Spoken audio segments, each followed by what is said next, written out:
Good morning, good afternoon, good evening, Excellencies, distinguished ladies and gentlemen. About this time 2 years ago, we were all gathered in the main hall at the IMO headquarters, exchanging gifts, business cards, and greetings, ready for the 31st session of the IMO General Assembly to begin. We ended that session in high spirits, full of hope, and looking forward to tackling the issues at hand and exploring new frontiers with the newly elected council, with the promise to all meet again in 2 years' time. 3 months later, our entire world changed. The world was blindsided by the COVID-19 pandemic, and worse still, its effect on all our lives and livelihood. Therefore, it is indeed with a deep sense of honor, humility, and privilege that I address you all at this assembly and bring you the warm greetings of the government and the people of the Federal Republic of Nigeria. I am optimistic that this address will resonate with many of us, if not all, because one of the key lessons of the unprecedented impact of the COVID-19 pandemic is that, unlike individuals, global issues cannot be confined within borders, and conversely, the global solutions necessitate cooperation beyond our traditional understandings of boundaries of sovereign states. It has turned out that we are truly our brother's keepers. As we know, or rather as we experienced, the pandemic reaffirmed the indispensable role of the shipping industry to global trade. For example, the global e-commerce market rose at an exponential rate.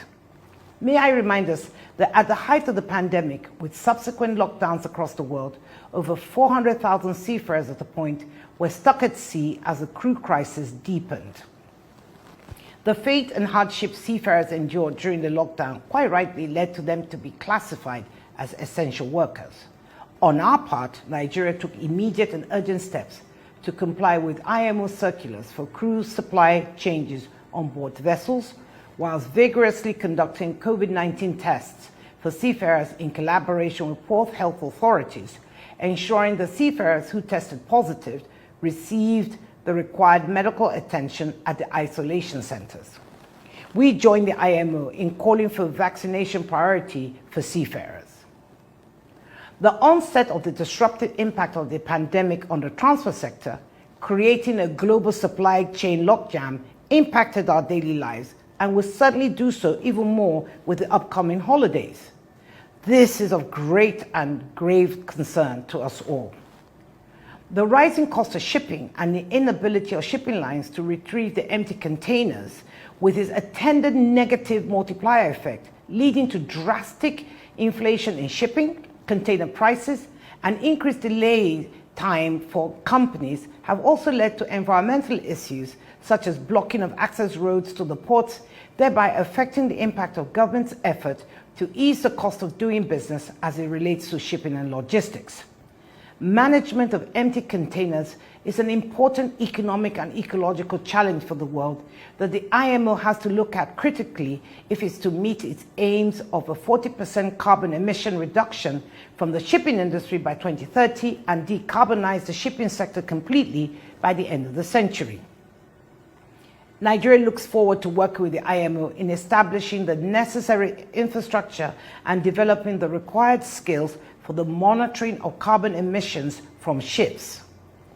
Our maritime security solution, the Deep Blue project, has bolstered Nigeria's maritime security architecture and increased monitoring and compliance enforcement far beyond our waters to the Gulf of Guinea area.